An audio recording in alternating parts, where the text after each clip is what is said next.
Bom dia, bem-vindo a Manaus.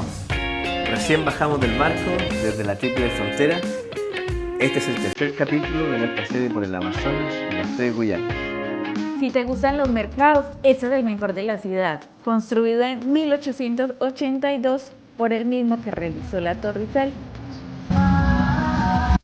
A nosotros nos encanta mucho cada que conocemos una ciudad visitar los mercados, la mejor manera para que ustedes conozcan como los platos típicos, la cultura de allí. Para que encuentren todo abierto tienen que venir más o menos antes de las 3 porque ya luego empiezan a cerrar muchas caseticas. Si quieren ir a comprar los repuestos, almorzar.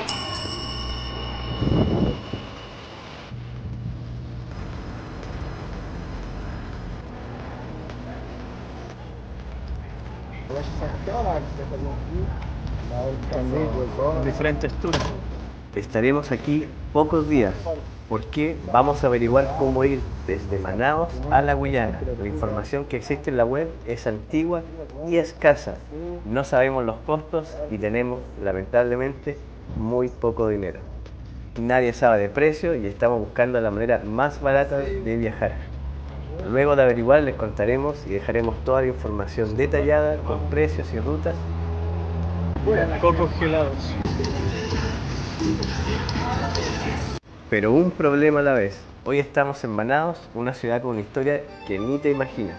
Y caminando por las calles de Manaus uno puede encontrarse pequeñas y grandes reliquias como la siguiente. Que uno camina y se encuentra con la demostración del auge y caída de Manaus. Manaus fue una de las ciudades más ricas del planeta. Desde el siglo XIX, Manaus fue una de las ciudades más ricas del mundo y todo terminó por un ávar inglés.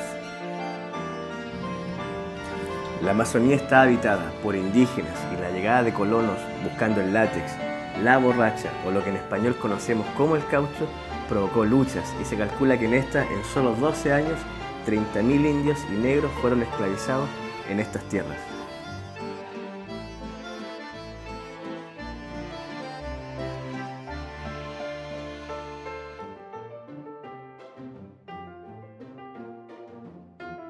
Y muy cerca del Teatro Amazonas nos encontramos con la Plaza 5 de Septiembre.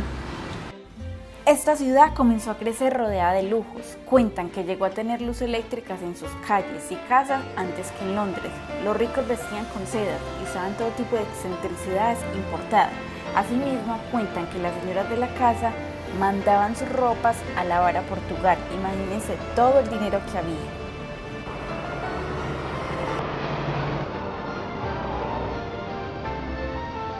Pero todo tiene su fin. La historia es más o menos así.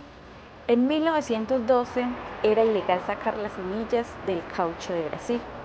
Sin embargo, fueron sacadas clandestinamente por un inglés, Mr. Henry Wigg. Ese tipo se llevó semillas a Inglaterra para que florecieran dentro de un laboratorio. Luego, el gobierno inglés las transportaría a sus colonias del sudeste asiático, donde la producción se desarrollaría de forma industrial. Por esta hazaña, la corona inglesa le dio a Wigman el estatus de señor. Y hasta ahí llegó el boom del caucho brasileño.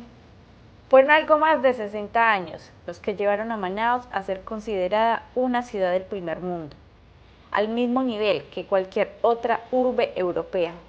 Basta mirar sus fachadas para darse cuenta de la opulencia que reinaba en Manaus. Hoy en día muy pocos edificios se mantienen como antaño. Muchos han caído y otros tienen escaso mantenimiento. Otra lección latinoamericana de cómo los gobiernos no aprovecharon los booms económicos que se presentan.